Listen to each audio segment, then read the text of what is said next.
کہا یہ جاتا ہے کہ یہ قرآن کا خلاصہ ہے، یعنی 7 آیات پر مشتمل سورت، لیکن پورے قرآن کا خلاصہ۔ کیسے کہ اس کو اگر غور کریں تو شروع میں اللہ کی تعریف ہے، پھر ایک دعا ہے، تو بنیادی طور پر یہ دعا ہے، اور دعا ہے ہدایت کی۔ قرآن چونکہ کتاب ہدایت ہے، لہذا وہ ہدایت جو قرآن کریم دیتا ہے اور جس مقصد کے لیے قرآن نازل ہوا ہے وہ حاصل ہوتی ہے سورہ فاتحہ کے ذریعے سے۔ لہذا یہ اللہ نے انسانوں کو سکھائی کہ ایسے کہا کرو، یعنی صرف دعا نہیں ہے یہ، بلکہ یہ طریقہ دعا بھی ہے کہ دعا کرنی ہے تو ہمیشہ اس طرح سے کرنی۔ کیسے کرنی ہے کہ سب سے پہلے دعا کا ادب سکھایا کہ جس سے دعا مانگنی اس کے عظمت کا اظہار کرو۔ الحمدللہ رب العالمین الرحمن الرحیم مالک یوم الدین، اچھا یہ خود سکھا رہا۔ اور پھر حدیث میں آتا ہے کہ اللہ فرماتا ہے اثنا علی عبدی، میرے بندے نے میری ثنا کی، مالک یوم الدین، بندے نے میری بزرگی بیان کی، مجدنی عبدی۔ اچھا یہ اندازہ کیجئے سکھایا کس نے ہے یہ فقرہ، یہ صورت سکھائی کس نے ہے؟ اس نے خود سکھائی۔ توفیق کس نے دی ہے؟ اس نے خود دی ہے۔ زبان کے اندر بولنے کی سے رکھی ہے، ساری صلاحیتیں اس کی عطا کی ہوئی ہیں، اور جو جملہ عطا ہوا ہے، جو فقرہ عطا ہوا ہے، جو کہنے کے لیے گفتگو عطا ہوئی ہے، وہ بھی اس نے عطا کی۔ لیکن مہربان اتنا ہے کہ پھر بھی کہتا ہے میرے بندے نے میری تعریف کی، حالانکہ بندے نے تو کچھ بھی نہیں کیا، سارا کچھ تو اس نے خود کیا ہے، عطا تو اس نے خود کیا ہے، لیکن یہ اس کی مہربانی، اس کی رحمت ہے کہ وہ پھر بھی فعل کی نسبت بندے کی طرف کرتا ہے کہ بندے نے میری تعریف کی، حالانکہ الحمدللہ رب العالمین یہ کہنا اس نے خود سکھایا۔ لہذا یہ ادب ہے دعا کا کہ پہلے مالک کی تعریف کی جائے اور پھر استحقاق بیان کیا جائے کہ میں دعا کس بنیاد پر کر رہا ہوں۔ ایاک نعبد و ایاک نستعین، یہ جو آیت نمبر 5 ہے یہ استحقاق دعا ہے، دعا کا استحقاق ہے کہ اللہ یہ میرا استحقاق، اگر میں کسی اور سے مانگتا ہوں تو میرا کوئی اور بھی ہو تو پھر تو مجھے دھتکار بھی دے تو میں کہیں اور چلا جاؤں، میرا جب ہے ہی کوئی نہیں، ایاک نعبد، صرف تیری بندگی کرتے ہیں، و ایاک نستعین، اور صرف تجھ سے مانگتے ہیں، یہ میرا استحقاق، یہ بھی سکھایا ہے اس نے۔ اور پھر انسان دعا مانگتا ہے اہدنا الصراط المستقیم، یہ ہے اصل دعا، یعنی پوری تمہید باندھی ہے اس دعا کے لیے، اور وہ ہے اہدنا الصراط المستقیم کہ اللہ ہمیں سیدھے رستے کی ہدایت نصیب فرما۔ اور یہ راستہ دکھانا بھی ہدایت ہوتا ہے، لیکن منزل مقصود پر پہنچانا، لے چلنا، اہدنا الصراط المستقیم، ذہن میں یہ معنی ہونا چاہیے کہ اللہ ہمیں تو سیدھے رستے پر لے چل، منزل مقصود پر پہنچا دے۔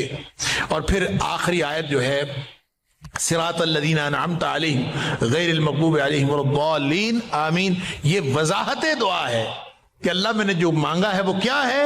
انعام یافتہ لوگوں کا رستہ، انعام والے لوگوں کا رستہ، یہ ہے اس رستے پر لے چل۔ اور یہ انعام یافتہ لوگوں کا رستہ کون سا ہے؟ گمراہوں کے رستے پہ بھی نہ لے کے جا، اور ان لوگوں کے رستے پہ بھی نہ لے کے جا جو جن پر تیرا غصہ ہوا۔ اور یہ اللہ تعالیٰ نے قرآن میں خود اس بات کی وضاحت فرمائی کہ مغضوب علیہم جو ہے یہ سورہ بقرہ کی میں ہی اللہ تعالیٰ نے آیت نمبر 90 میں بتایا مغضوب علیہم سے مراد یہودی، اور ضالین جو گمراہ ہیں ان سے مراد عیسائی ہیں۔ گویا نہ گمراہوں کے رستے پر لے کے جا، نہ ان کے رستے پر لے کے جا جو ان پر تیرا غصہ ہوا۔ اور ویسے بھی عمومی طور پر اس سے مراد عیسائی اور یہودی نہ بھی ہوں تو اللہ اس رستے پر لے کے جا جو گمراہی سے بھی بچا ہوا ہو اور تیری ناراضگی سے بھی بچا ہوا ہو۔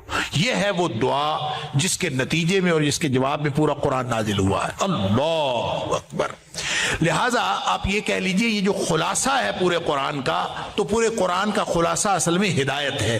ملتی کیسے ہے؟ ملتی ہے ایاک نعبد و ایاک نستعین کی بنیاد پر، اللہ کی تعریف بیان کر کے اس کے سامنے عاجزی اور بے بسی کا اظہار کرنے سے ملتی۔ سبحان اللہ۔ تو الحمد سے آغاز ہوا قرآن کا، اور آخری سورت کا آغاز اعوذ سے، قل اعوذ برب الناس. گویا پورا قرآن الحمد اور اعوذ کے درمیان میں ہے. مناسبت اس میں یہ ہے، الحمد کا معنی ہوتا ہے وہ تعریف جس میں شکر موجود ہو، شکر کے جذبات کے ساتھ تعریف. تو الحمدللہ کا معنی یہ ہے کہ چونکہ نعمتیں عطا کرنے والی وہ ذات ہے، لہذا دنیا کائنات میں اگر کوئی شکرانے والی تعریف ہو سکتی ہے تو وہ صرف اس کی ہے، نعمتیں عطا کرنے والا جو وہ ہے.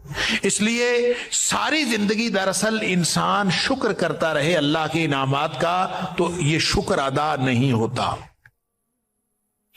یہ ہے پوری زندگی کا مقصد. انا ہدیناہ السبیل اما شاکرا و اما کفورا.